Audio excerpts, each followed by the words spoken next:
What's up, everybody? Episode 37 here, and we got a miscellaneous update. It's been a little bit since we've just done a random miscellaneous update.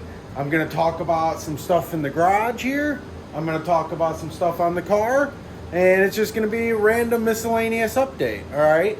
So, to get started, we're going to talk about kind of where we left off. So, we got the furnace and the welder going in the background. I got a lot of stuff to get done today, and it's all random stuff that I'm not going to make a video about because most of it's cleaning stuff and just doing things around the garage that have been neglected that I have to get done for this next stage.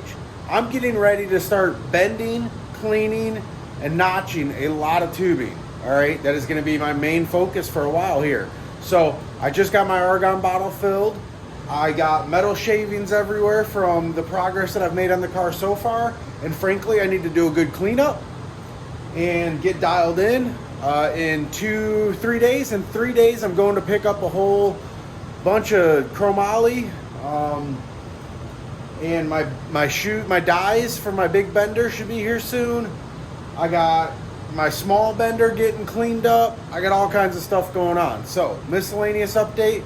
First thing on the miscellaneous update is we got ourselves a piece of chromoly.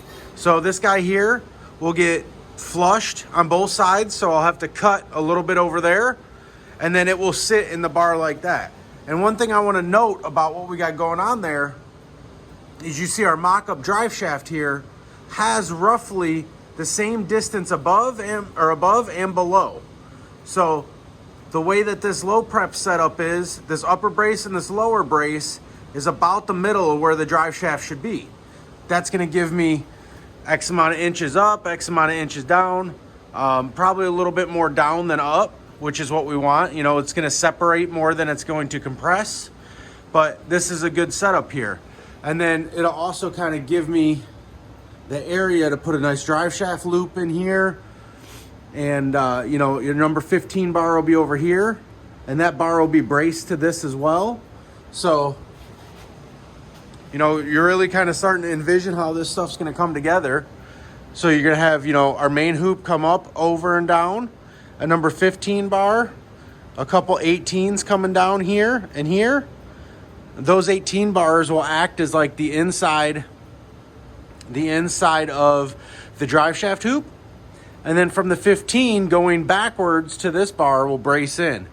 And then from here, this will come down to here and brace in down here. So really this whole rear, the whole rear section of the car is going to start coming together pretty quick, hopefully. Like I said, next week, you know, probably this is like my Friday night. So hopefully by next Friday night, I got some dies and some tubing, and we can start drawing up a main hoop. And I'm excited for that, man. I get a main hoop in this car, and it's just gonna feel like something even better. I start doing the lower part of the floor, getting the chassis bars in. It's gonna be amazing, and I'm super stoked to have this stuff coming along like it is, okay? I really want this thing to be a badass rolling chassis and get it set up and get it ready and rocking and rolling. I'm super excited. So the next thing on our miscellaneous update is this argon bottle that was way empty. Ooh, short update, but that was the argon bottle. The next thing here is we got some tubing, okay? So this is 1.25 inch, 3/8 wall. So 1.25 diameter. The wall thickness is 0.375. So 1.25, 0.375, okay? Which I believe leaves me a 1/2 inch hole here. And this is 4130 chromoly. That's a big, thick, chunk piece of chromoly. This is 1.75 inch, 120 wall chromoly. Okay? This lower portion here, or this outer portion,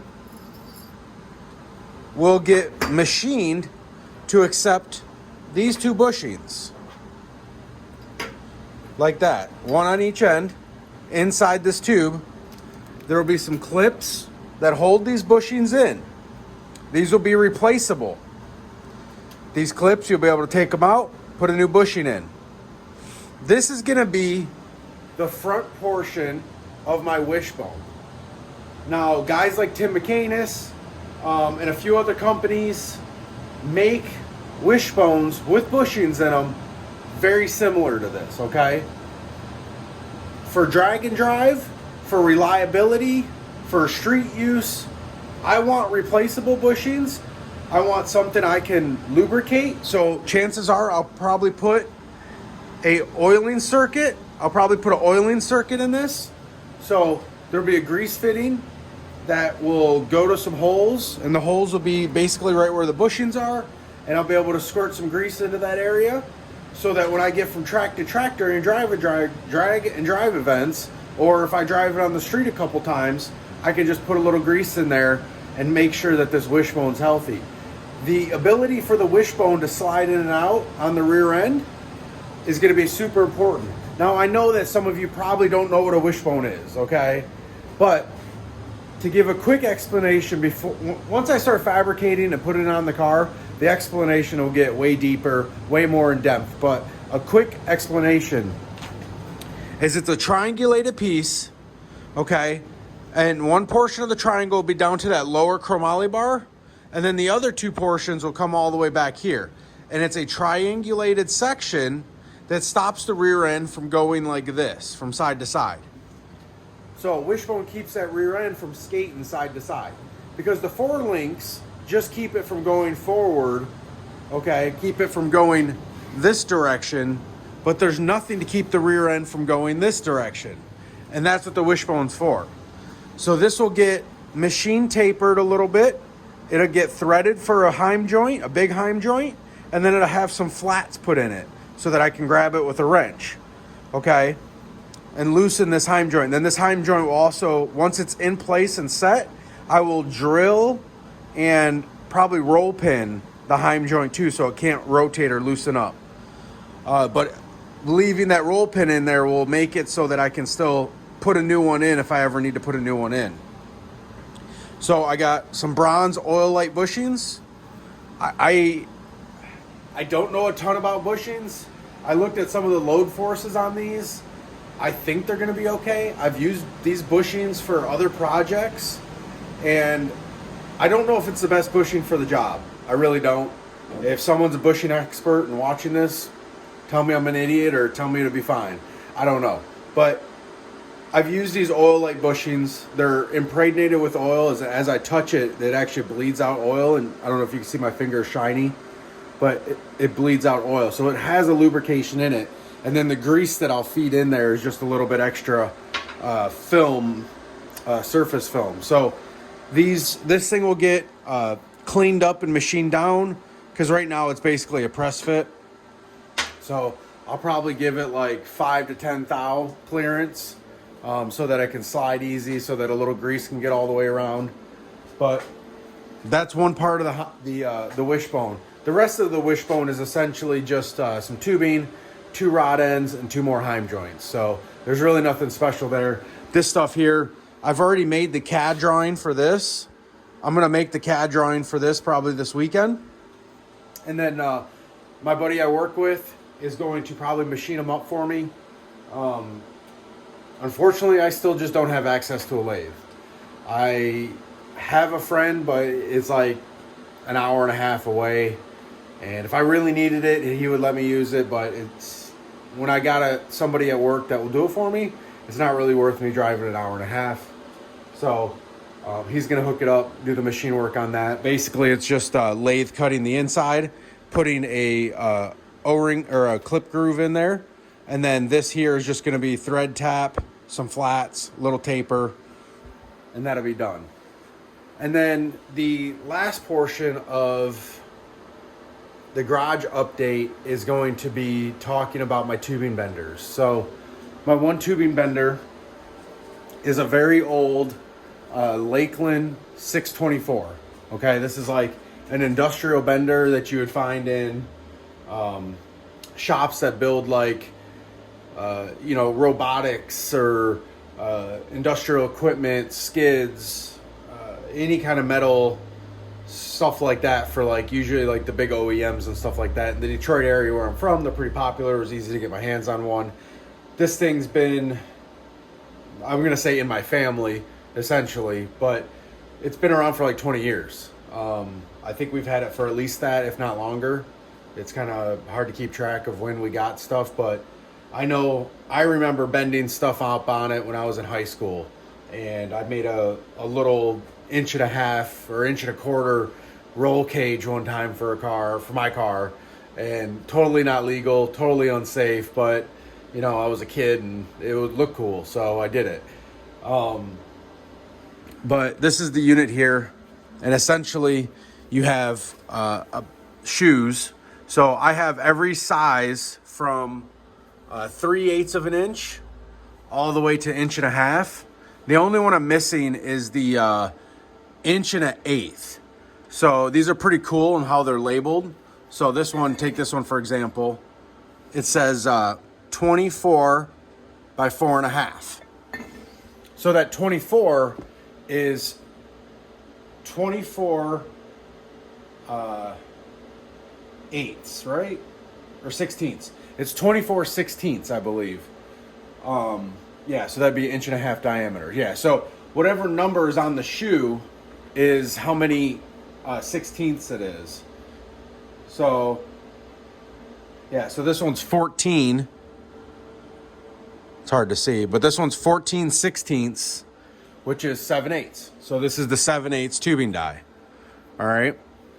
So that's how the Lakeland ones are labeled. If you ever come across them and you're looking at a shoe and you're like, what is 24 by 4.5? Well, it's 24/16, which is 1.5 inch diameter. And then the 4.5 is your center line radius. So it's going to bend this at a 4.5 center line radius, which gives you a 9-inch center line diameter. So from here, the center of the tube to the center of the tube is 9 inches. So basically this shoe goes on here. I can probably just show you one, but these pins are a little dirty. See if that fell. Okay, that fell on good. So that drops on like that. And then they have they have a clamping die and a fowler or slide. I think they call it a slide or a fowler. So basically you have one small block to clamp and then one long block that goes around the tubing as it bends. And then they're gear driven. So you have your clamp here. So you put your small one here that clamps, and your long one would stick out the back with the tubing. And then as this,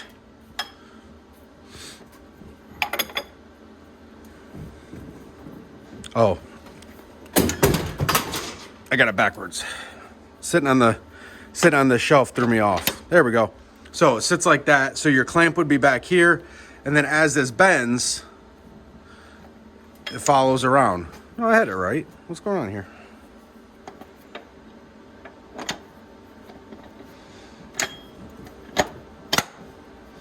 There it goes. Okay, no, I had it right the first time. So clamp, and then as it bends, that fowler die slides through here and goes around the tubing.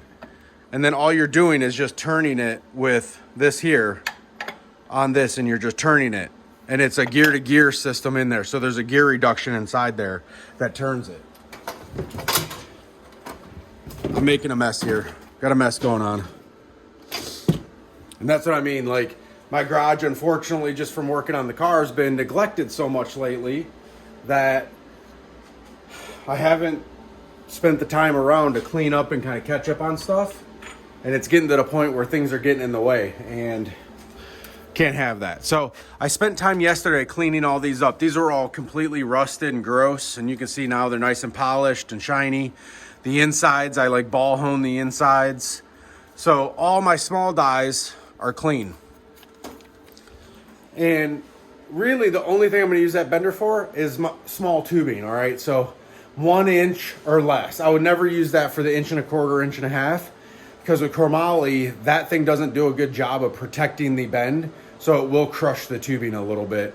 But 1 inch and under, it does an amazing job. I've done a bunch of work. I've done tube front ends with that thing. I've done drag quads with it. I've done all kinds of stuff with that bender, 1 inch and under. So That's what I'll be using that for, which is like a bunch of little tubing stuff up here or in the trunk, you know, to connect things. That's gonna be a great bender to use. I gotta finish cleaning up though. So I gotta clean up the upper portion still. It was stored, last time it was stored for like 4 years probably. And it was in the corner of a garage that ended up leaking. So these, you can see they're wet, but they've been soaking for a couple days now. So they were really heavily rusted. I cleaned these edges already, but the inside here I still need to clean. So I let them soak for a while, and I like using this stuff here. It's a gel lube. So it doesn't dry, it really sticks to the metal. And for stuff like this, it will sit there and soak and get down into that rust real good. And then I'll just be able to wire wheel it and buff it out. And then these things here, once they're lubed up, they'll bend the tubing really nice. So basically, I spent all of yesterday cleaning up this bender in preparation of needing it. So if I need it for something on the car, it's ready. And then my other bender, this bender's got kind of a long story, and I don't know how I want to address it. I was looking for a vertical bender. Obviously, I don't have a lot of shop space for a horizontal bender, okay? So if I was bending something, I would either be hitting the car or a bench, right? Well, with the vertical bender, it bends this way, and I have a ton of room vertically. So I was looking for a vertical bender, came across a Facebook group of a guy that makes them. Long story short, again, I'm really not wanting to bash people or bring drama into my videos, but I did not have a good experience. There was a lot behind purchasing this. It took a very long time, issues, etc., etc. And I don't necessarily want to give this guy any attention, good or bad. So I think it's a good bender. I think it's going to work. It looks pretty good sitting here. But again, there's a lot more to the story that I don't want to get into. But I got dies coming for it. And this is going to do my 1.5 and 5/8 inches, which is going to do the majority of the chassis. So I hope it works good, because it's going to do the majority of the chassis, and chromoly's like 10 to 12 bucks a foot. So every time it doesn't work good or I screw up, it's going to cost me some money, especially the main hoop. You're talking that's like, 12 feet, 13 feet. I screw up a main hoop, that's a 120, 140, 150 bucks. The battery went dead on my phone. Funny story, true story. Small panic, 17 minutes into a video, battery goes dead. Thankfully, it saved the video before it shut the phone off. Like I was saying, hopefully everything goes good. I don't want to waste money on tubing. There'll be plenty videos of me bending tube and teaching you how to bend tube and talking about bending tube, but that's basically as much as I'm going to say about this particular unit here. If you are looking to buy a bender, and I will say this again in future videos when I'm talking about benders, my top of the list, JD Square, okay? JD2 benders, if you Google them, the Model 3, the Model 32, tried and true. You can buy them, use them, never have to worry about them, okay? And you can mount them vertically. It's honestly what I should have did in the first place. I was saving a few bucks and supporting somebody, small business owner, and I really like doing that when I have the opportunity to. Sometimes it bites you. It is what it is. JD2 tubing bender, top of the line, no questions asked. Drawbacks to JD2. Only drawbacks I know of is if you're buying their dies, they're usually on back order and they take forever. But that's it. That's the only drawback. Second, JMR.